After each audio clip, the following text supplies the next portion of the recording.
Hey everybody, welcome. We're continuing our reading of my Quran annotations. And before we begin, A'udhu billahi minash shaitanir rajim. Bismillahir rahmanir rahim. We are in Surah 23 in Mu'minun, picking up on 115.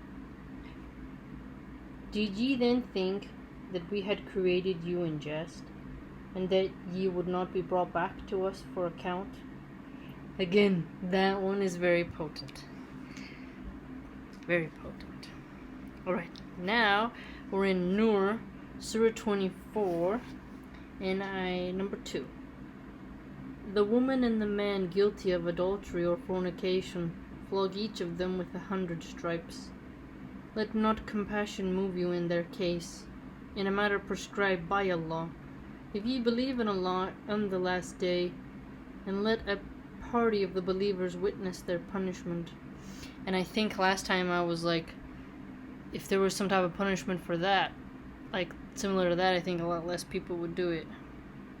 And a lot of women would seriously admit to like to watch their man who cheated on them get that. So, 5. Unless they repent thereafter and mend their conduct, for Allah is oft forgiving, most merciful. 7. And the 5th oath should be that they solemnly invoke the curse of Allah on themselves if they tell a lie. Okay, so you have to, like, oh, I swear to God to tell the whole truth and nothing but the truth, so help me God. Okay. 14. Were it not for the grace and mercy of Allah on you, in this world and the hereafter, a grievous penalty would have seized you in that ye rushed glibly into this affair. Rushed glibly. 19. Those who love to see scandal published broadcast among the believers will have a grievous penalty in this life and in the hereafter. Allah knows, and ye know not. Gossip. Scandal, tabloids, CNN.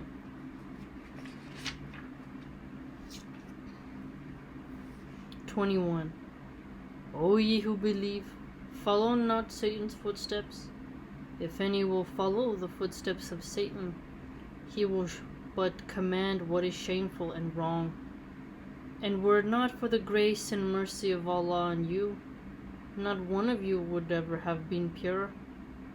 But Allah doth purify whom He pleases, and Allah is one who hears and knows all things.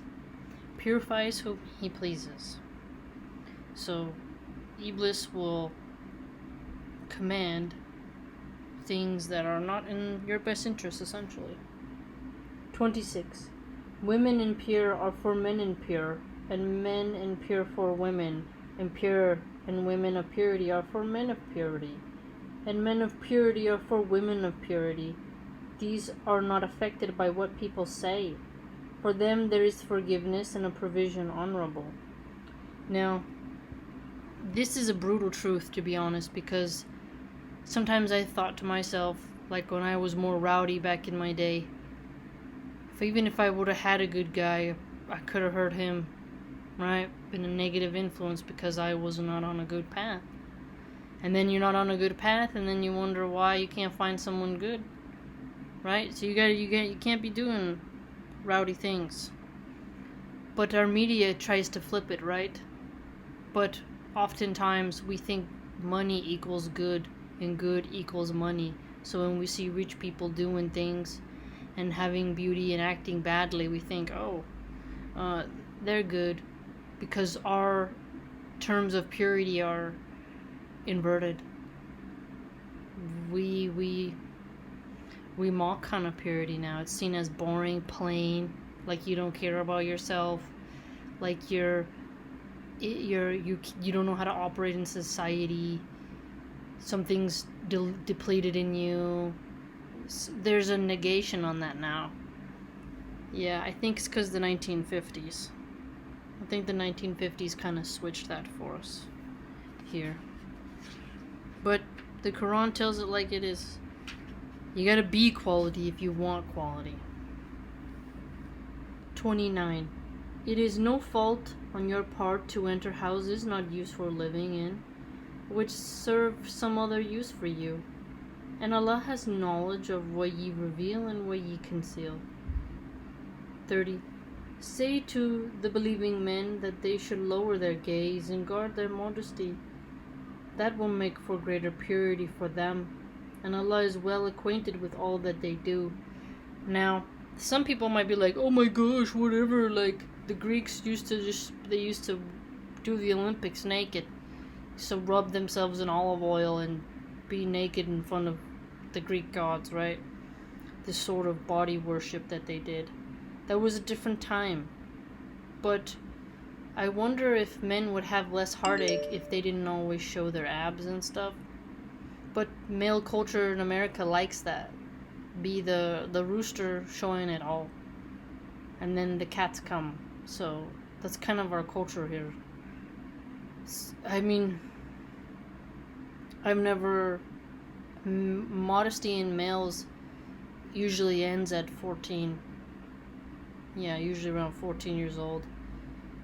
And say to the believing women that they should lower their gaze and guard their modesty, that they should not display their beauty and ornaments except what must be ordinarily appear thereof, that they should draw their veils over their bosoms and not display their beauty except to their husbands, their fathers, their husbands' fathers, their sons, their husbands' sons, their brothers or their brothers' sons, or their sisters' sons, or their women or their slaves whom the right hand possesses, or male servants free of physical needs, or small children who have no sense of the shame of sex, and that they should not strike their feet in order to draw attention to their hidden ornaments. O ye believers, turn ye all together towards Allah, that ye may obtain bliss. Now, the modesty aspect, right? Indeed is very familiar for women. 32. Marry those among you who are single, or the virtuous ones among your slaves, male or female. If they are in poverty, Allah will give them means out of His grace. For Allah encompasseth all, and He knoweth all things. Now there's a difference in slavery here, so the slavery in the Quran, you can marry someone who is a slave. American slavery, like 17th century slavery, I don't think you could marry a slave as openly. It's interesting. So there's different aspects of slavery throughout the world. Let those who find not the wherewithal for marriage keep themselves chaste, until Allah gives them means out of His grace. So this is something that really made me feel good, because some women think I have to sleep with as many people as possible before the age of 35, right? Some women really see that as like you have to burn it and use it so that you have stories to talk about when you're old, right? So that you make memories when actually you're kind of just making heartache and risking getting STDs. But this is a sort of like, just be patient, wait. It's better just to be chaste, less drama in your life, and to just wait. Maybe in the hereafter you can get who you want. A deferred payment for a term appointed, right? And if any of your slaves ask for a deed in writing to enable them to earn their freedom for a certain sum, give them such a deed if ye know any good in them. Yea, give them something yourselves out of the means which Allah has given to you. But force not your maids to prostitution when they desire chastity, in order that ye may make a gain in the goods of this life. The pimp culture, the American pimp culture, which makes poor girls turn tricks, and then glorifies it on MTV, and then mainstream music. It's really quite sad. It's really quite sad. So, if you're Muslim, you gotta make sure that, from my understanding, that you don't want to be around people who push people into prostitution, those who benefit and profit from it, or encourage others to do it whatsoever, right? But if anyone compels them, yet after such compulsion is Allah forgiving, most merciful to them. So there's hope for the prostitute. See, it's like, okay, turn back while you can. Turn back.